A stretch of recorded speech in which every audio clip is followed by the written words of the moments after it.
Welcome to the Ownership Review, where we do a bunch of maintenance to see what this car is like to live with on a daily basis. Here are the high points of the 2015 Lincoln MKC. The engine coolant reservoir is easily visible in the engine bay. This will make it easy to check and replenish the fluid level on a regular basis. The components of the spare tire are easily accessible in the rear of the vehicle. This keeps the tire and jack kit ready to go in case of emergency. The brake fluid reservoir is easily visible in the engine bay. This will make it easy to check the fluid level consistently. Not everything is perfect. Here are the pain points. You will have to peel back the wheel well lining for access to the headlight bulb.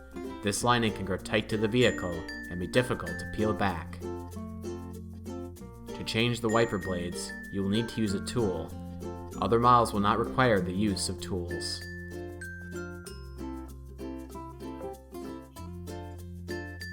To reach the lower radiator hose for a coolant drain, you will have to remove a large panel from under the vehicle first. This will require you to contend with gravity to complete.